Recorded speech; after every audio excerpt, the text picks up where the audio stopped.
Inggris memperingatkan bahwa Perang Dunia III bisa pecah 5 tahun lagi melawan Rusia, China, Iran, dan Korea Utara, Korut. Peringatan ini disampaikan Menteri Pertahanan Grant Shapps. Menurutnya, dunia sekarang ini sedang berada dalam fase, sebelum perang kita berada di awal era baru ini. Tembok Berlin hanya tinggal kenangan, dan kita sudah sampai pada lingkaran penuh, bergerak dari dunia pasca perang ke sebelum perang, kata Shapps dalam pidato besar pertamanya sejak menjabat pada musim panas 2023.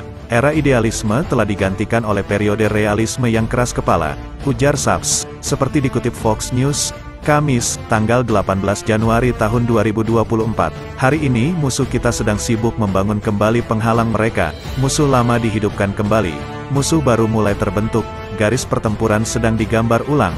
Paparnya, pidato Shapps sebagian besar bertujuan untuk memaparkan argumen mengenai peningkatan belanja pertahanan sebagai sarana pencegahan dan persiapan menghadapi potensi konflik, yang menurutnya dapat terjadi dalam waktu 5 tahun.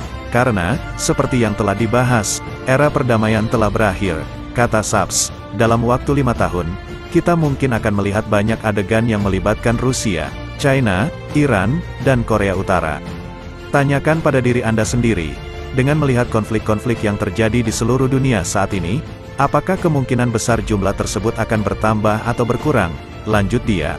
Saya kira kita semua tahu jawabannya, kemungkinan besar akan tumbuh. Jadi tahun 2024 harus menjadi titik perubahan. Paparnya, Shapps menyoroti berbagai kemajuan besar pertahanan yang telah disumbangkan Inggris selama bertahun-tahun, termasuk radar dan mesin jet tempur. Dia berpendapat bahwa semangat penemuan dan inovasi Inggris masih kuat. Namun kekuatan kreatif bangsa harus mengarahkan diri mereka ke arah upaya defensif sekali lagi. Shapps menggantikan Ben Wallace selama perombakan kabinet besar-besaran yang membuat Perdana Menteri Inggris Rishi Sunak membawa salah satu pendahulunya, David Cameron, kembali ke dunia politik setelah periode pengasingan yang dilakukan sendiri. Wallace, seorang mantan tentara dan salah satu pendukung Ukraina yang paling bersemangat selama invasi Rusia, mengundurkan diri dari jabatannya. Dia menyatakan dia tidak akan mencalonkan diri kembali dalam pemilihan umum berikutnya, yang akan diadakan sekitar tahun 2024. Beberapa orang berspekulasi bahwa Wallace mengosongkan peran tersebut setelah gagal dalam upayanya untuk menjadi Sekretaris Jenderal NATO, yang gagal ketika AS mengindikasikan preferensi untuk mempertahankan Jens Stoltenberg dalam peran tersebut. Ketidaksepakatan tersebut membuktikan salah satu dari sedikit poin yang benar-benar diperdebatkan di antara sekutu yang setia. Shapps sebelumnya menjabat sebagai Menteri Luar Negeri untuk Keamanan Energi dan Net Zero hanya selama 7 bulan sebelum mengambil alih jabatan Menteri Pertahanan.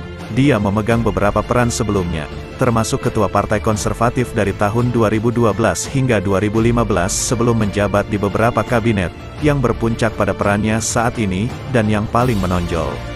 Saat ini, Shapps mempunyai pandangan yang suram mengenai lanskap keamanan internasional setelah pecahnya perang di Timur Tengah dan ancaman eskalasi lebih lanjut, yang sebagian besar didukung oleh Iran dan dimotivasi oleh serangan berbagai kelompok proksi di seluruh kawasan, termasuk Hamas di Gaza, Hizbullah di Lebanon dan Houthi di Yaman. AS dan sekutu-sekutunya, termasuk Inggris, melakukan pembalasan terhadap Houthi atas serangan mereka terhadap rute pelayaran internasional, yang diklaim oleh Houthi sebagai pembalasan atas operasi Israel di jalur Gaza, sebuah domino lain dalam rantai konflik yang sudah rapuh di wilayah tersebut. Shapps secara langsung membahas konflik tersebut, memuji Angkatan Laut Kerajaan Inggris yang brilian, karena mempertahankan diri dan jalur pelayaran dari serangan Houthi yang jumlahnya semakin meningkat dan tidak dapat ditoleransi. Awal bulan ini, dunia mengirimkan pesan yang sangat jelas kepada Houthi yang didukung Iran, akhiri tindakan ilegal dan tidak dapat dibenarkan.